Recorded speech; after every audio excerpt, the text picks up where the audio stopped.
প্রচারণার খবর জানাতে এই মুহূর্তে পটুয়াখালীতে আছেন সহকর্মী মনির হোসেন বাদল এবং বাগেরহাটে আছেন আলী আকবর টুটুল। সরাসরি প্রথমেই যাচ্ছি বাদলের কাছে। বাদল, জাতীয় সংসদ নির্বাচনে কিন্তু জমে উঠেছে পটুয়াখালী 1 আসনের নির্বাচন। আমরা আজকে রয়েছি পটুয়াখালী 1 আসনের নির্বাচনে বিএনপির জনসভায়। এই জনসভায় আমরা দেখতে পাচ্ছি যে দুপুর থেকেই কিন্তু খন্ড খন্ড মিছিল এসে কিন্তু এই জনসভায় সাধারণ মানুষের ভিড় করেছে। আমরা যে আজকে যে জনসভায় রয়েছি যে পটুয়াখালী যে দুমকি উপজেলা যে পাগলার মোড় রয়েছে, পাগলার মোড়ে কিন্তু নির্বাচনী জনসভায় সকাল থেকেই কিন্তু নারী পুরুষ কিন্তু এসে নির্বাচনের জনসভা স্থল কিন্তু পরিপূর্ণ হয়ে গেছে। আজকে পটুয়াখালীর যে 1 আসন নির্বাচনে কিন্তু পটুয়াখালী যে নির্বাচন হচ্ছে, এখানে কিন্তু 6 জন নির্বাচনে প্রার্থী কিন্তু প্রতিদ্বন্দ্বিতা করছেন। এখানে আলতাফ হোসেন চৌধুরী বিএনপির ভাইস চেয়ারম্যান, তিনি এখান থেকে বিএনপির মনোনীত প্রার্থী। এছাড়া অন্যান্য প্রার্থীরা কিন্তু এখানে নির্বাচনে প্রতিদ্বন্দ্বিতা করছে।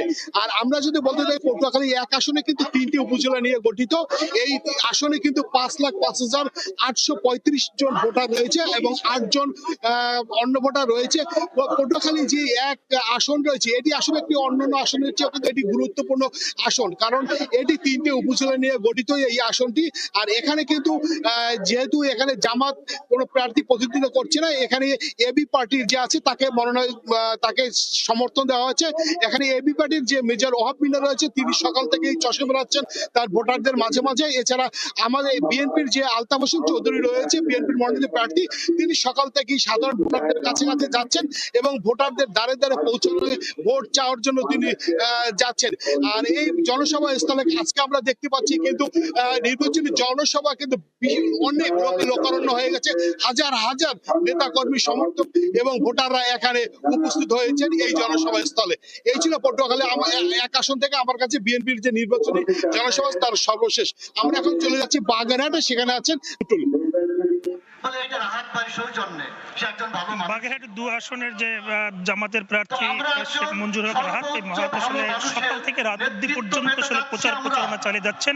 নির্বাচনের মাত্র আর কয়েকদিন বাকি থাকতেই আসলে এখানে 11 দলীয় জোটের নেতৃবৃন্দ বিভিন্ন জায়গায় এবং তারা কিন্তু পাড়া মহল্লায় বিভিন্ন জায়গায় তারা কিন্তু এখন নির্বাচনী প্রচারণা চালছেন এবং ভোটারদের আকৃষ্ট করছেন যে আগামী 12 তারিখে যাতে ভোট প্রদান করে এবং জামাত ইসলামের প্রার্থীকে জয়যুক্ত করে এই প্রচারণা চালাচ্ছেন। এবং তারা বলছেন যে আসলে শান্তি প্রতিষ্ঠার লক্ষ্যে কিন্তু আসলে জামাত ইসলামের বিকল্প নাই।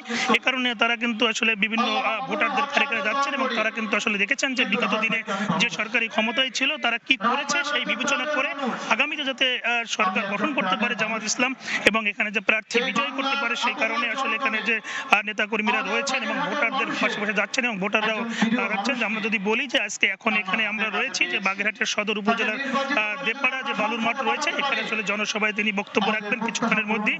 তবে আমরা দেখতে পাচ্ছি যে আসলে জামাতের যে নেতৃবৃন্দ এখানে নেতা কর্মীরা কিন্তু এখানে উপস্থিত হয়েছেন এবং 11 দলের নেতৃবৃন্দ তারা কিন্তু বক্তব্য রাখছেন। তারা বলছেন যে আগামী যে সরকার গঠন করবে সেই গঠন করবে কিন্তু জামাত ইসলাম, কারণ বিগত দিনে যে সরকার যে ছিল তারা কিন্তু আসলে দেশের উন্নয়নের স্বার্থে তেমন কোনো কাজ করেননি এবং দেশের মানুষের উপর অত্যাচার নিপীড়িত হয়েছে।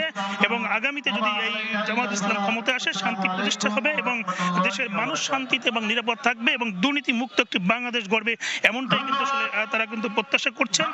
আমরা যদি বলি যে এখানে বাগেরহাটের যে সদর আসনে প্রায় 3জন প্রার্থী রয়েছেন এবং এখানে স্বতন্ত্র প্রার্থী রয়েছেন, বিএনপি প্রার্থী রয়েছেন এবং এই প্রার্থীদের মধ্যে এখন প্রচারণা এক পর্যায়ে কিন্তু তারা কিন্তু একেবারে তুঙ্গে রয়েছেন এবং সকল প্রার্থী কিন্তু আসলে প্রচারণায় কিন্তু তারা কিন্তু এখন উৎসব মুখর পরিবেশ লক্ষ্য করেছি।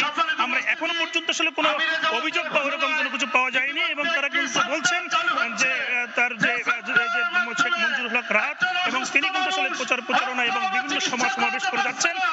এই ছিল আমার কাছে বাগেরহাটের দেপাড়া এলাকা থেকে জনসভার সবশেষ খবর।